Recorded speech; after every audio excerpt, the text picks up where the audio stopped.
I personally hate mosquitoes, and in today's video, I'm gonna show you a cheap DIY trap you can make yourself for just over 10 bucks. And the best part is, it actually works. Now you're probably thinking it's some highly concentrated special order pesticide that nukes the entire ecosystem, but you'd be wrong. This method uses a naturally occurring soil bacterium that targets the mosquito larva, and it's safe for pets, kids, and pollinators. That's fancy talk for bees. All the supplies are readily available, and I'm buying everything that I need right here at Lowe's. I'm bombing straight to the pest control aisle, and right there on the very bottom, that's my active ingredient, BTI. Now this product comes in two forms, the dunks that you see here and a smaller version, the granules called bits. And I didn't see any in store, but they've got everything at lowes.com. And then you could either pick up in person or just ship it to your house. Super easy. And I'll even have everything linked for you too. Okay, I need a few more things. So let's talk buckets. Yes, the classic 5-gallon bucket is the main vessel for our trap, but not just any bucket will do. Color matters big time here because mosquitoes like dark colors. As pretty as the pink ones are, I'm gonna go with the classic Lowe's dark blue, and I'm gonna get 4 of them. And don't forget matching lids as well. Next, I'm grabbing a 20-foot PEX tube, and I'm sticking with my blue theme, of course. Gotta be matchy. I'm getting the long tube here because it's cheaper, and I'm also grabbing a cutter tool because that's by far the easiest way to chop it up. Highly recommend if you don't have. Okay, that's all I need, and I'm headed back to the Rivian to load everything up, and I'm trying to get these built and placed in my yard by sunset today because the mosquitoes are already going crazy at my house. This project doesn't take much, and the most expensive part was maybe the buckets, and you might even already have those. So the first thing I'm gonna do is take my BTI in either dunk or granule form, whichever you get, and put some in each bucket. This product is going to dissolve in water, and when the mosquitoes lay their eggs in the water and the larvae hatch,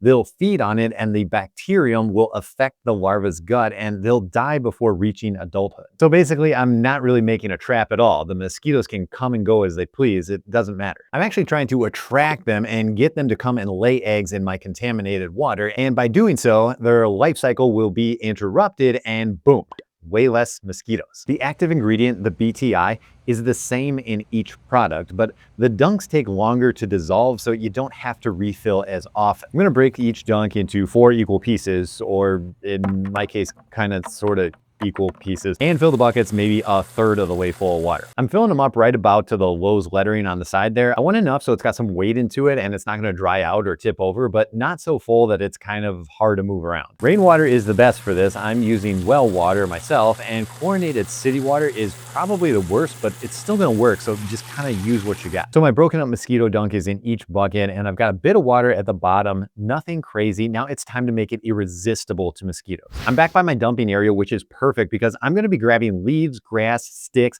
and any other vegetation that I can find to put in there. I'll give this a good mix, get everything wet and submerged. They're going to love it. Mosquitoes seek out stagnant water to lay eggs in, and the more crap you put in, the better, because as things break down and the water gets gross, they actually like it even better. In each of my buckets, I keep a bigger stick leaned up against the side so that 1, I can stir them when I refill them, and 2, so animals like mice or voles don't get stuck and drown either. Now, I could be done right there, but I'm going for extra credit by building a roof to keep out rainwater because I don't want additional water or debris getting into my bucket, so a quick cover will do the trick. I don't want to just put the lid on the bucket and drill some holes though. That's not really inviting enough, and it's too hard to get to, or at least it's harder than an open top bucket. I'm going to use the PEX tubing to make legs that will elevate the lid over the top of the bucket to give me the protection that I want without blocking the bucket for the mosquitoes at all. First, I'm cutting up the PEX tube into 18-inch lengths. Those are going to be the support pieces. Again, shout out to the specialized cutters that make cutting this pipe a breeze with no mess, and it's actually kind of fun too. Remember, I'm making 4 of these traps for the edges of my 2-acre property, so it's a lot of cutting for me and my project. Next, I'm drilling a series of 4 holes in 3 different spots along the rim of the bucket. Each bucket will have 3 legs, and I'm eyeballing the spacing here. I'm just trying to get it close. I'm using the L in the Lowe's logo for the first series of holes, then the apostrophe and the second Lowe's logo for my next hole location, then the "Don't Let Baby Drown in Bucket" warning for my final set of holes. Again, ballpark this. It doesn't have to be exact, but using these 3 markers, all of my buckets will be mostly the same. Next, I'm running a zip tie through the top set of holes and another zip tie through the bottom set,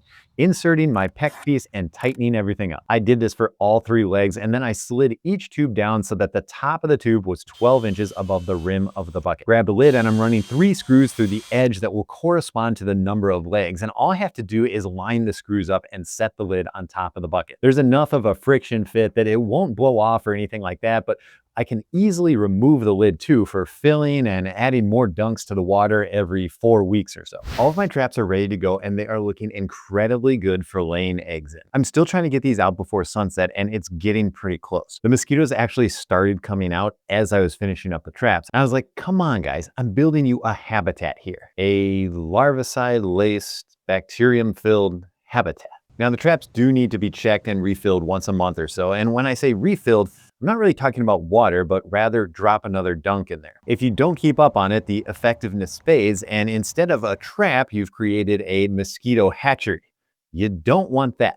Remember, the bits are good for quick action dissolving, and the dunks take a bit longer to dissolve and might last a little bit longer because of that. I sprinkled some bits into each bucket too, in addition to the quarter dunk, just to kick things off. Okay, traps are loaded up, sun is going down, let's talk placement. You can really put these anywhere, but mosquitoes love the woods and don't really hang out in mowed grass, especially during the day. It just gets too hot for them and there's no cover. I'm targeting the tree line here, and my first spot is a slight clearing, and I'll just sneak in quick and get my bucket placed and hop out. It's kind of thick in there actually. You can see the bucket. It's not crazy deep into the woods. It's just kind of chilling on the edge there. On to the next spot, and you can see the tree line here pretty well. That's what I'm targeting because I know they hang out there right on the edge of the lawn and the woods. The next bucket is placed in a cluster of trees that gets shade and is right by a future shed location, so I thought that that would be a good spot too. Next one is going right over here under this low-hanging tree cover, and the last one is going under some pine trees that are adjacent to the pool deck.